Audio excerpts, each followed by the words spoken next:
Hey, what's up, DJ here? I hope you're having a good day like this right here. That's why I'm showing you this over my face, because this is worth seeing over my face. Yeah, like that right there. This is in school, by the way. Yeah, shadow selfies. Okay, so today we're actually talking about what I call the lower thirds. Not sure if that's what it's actually called, but that's just what I called it ever since. It's easy, sounds cool, I don't know. And I forgot to bring my tripod, that's why I'm leaning against this ledge right here. I think it's doing a pretty good job, but I hope the mic is keeping up with those insects. I think they're the cicadas or whatever.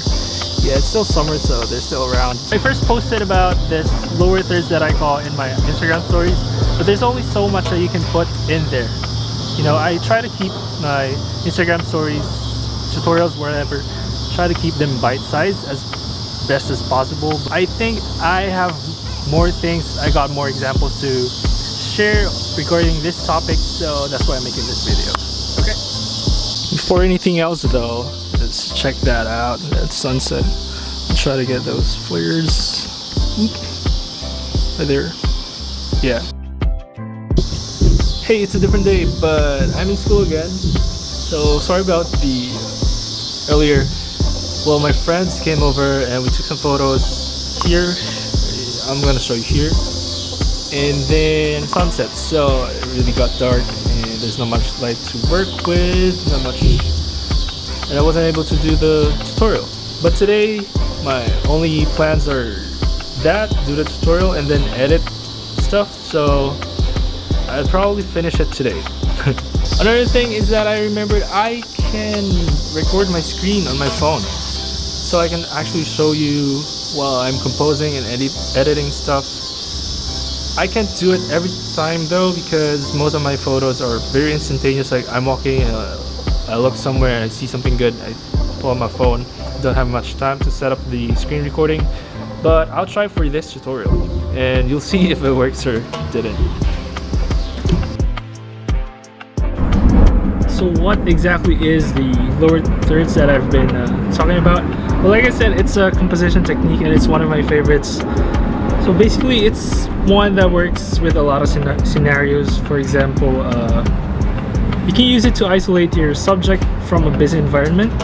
Another way that you could use it is to show man versus the environment, or use something as a scale for another bigger background thing. Or if you want that minimalist look, that also works. In fact, it's actually used a lot for the minimalist style of photos things. Another thing is, if you want to make a photo that you will later on put a text somewhere above, it's a good thing for that. And as well as other things, like it's not just for landscapes, for people, it also works with food. And you'll see a lot of products that are photographed this way. And next thing is, how do we exactly do it? It's not at all difficult, it's not new, it's already been there. It's just another way of looking at it. So it starts with the rule of thirds. If you're not very familiar with that, it's let me see if this works. If you can see that, there's here's your frame or your viewfinder, and then you put two lines that go horizontally and two lines that go vertically, like so.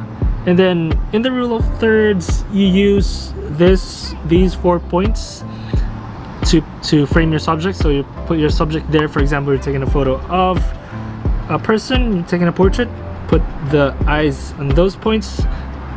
In this case, for the lower thirds that I'm calling lower thirds, you put your subject like on this lower line or in the middle right here. Of course, we'll go into some examples of this so you can better understand what I'm talking about. Okay, let's get into it. Okay, so this is a screen recording, so you're seeing what I'm seeing on my phone. Please excuse the background noise and also the microphone. My phone's built-in microphone isn't very good, but if ever that this is really terrible, I'll just try to overdub it or something. So in this case, I'd like to photograph that building right there, but I don't want to include this. Well, they're also good, but for this example, I'd like to crop them out of the image. So what I'll do is So I'll frame up my shot and maybe go here so I'll get better reach or zoom, and then I'll just place my subject right here, tap on there to focus and set the exposure. By the way, I'm just shooting JPEG and auto exposure, so right there, take the photo, maybe take a couple more just to be sure. So right now I'm just placing the subject right in that bottom center part of the grid. Another thing that you can also do is look at the horizon and line it up to this line right here. That also works most of the time, but maybe in this case I think this works better. There, and that's it.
As you've seen in that example, it's really not that complicated.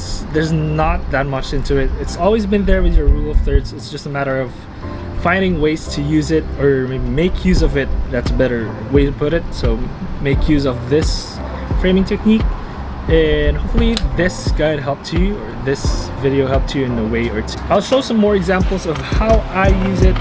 Hey, I almost forgot to mention that this framing technique also works horizontally. I just don't have the best examples for it because I kind of find it difficult to do, since if you have all this space and the subject right here, it kind of makes it feel dwarfed. Just experiment with it, see what works for you and what doesn't, and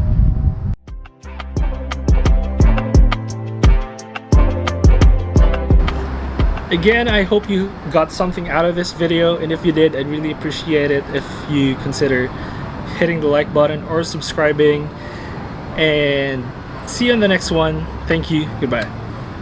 It's been a while since I visited this library. I'm just waiting for the trains now.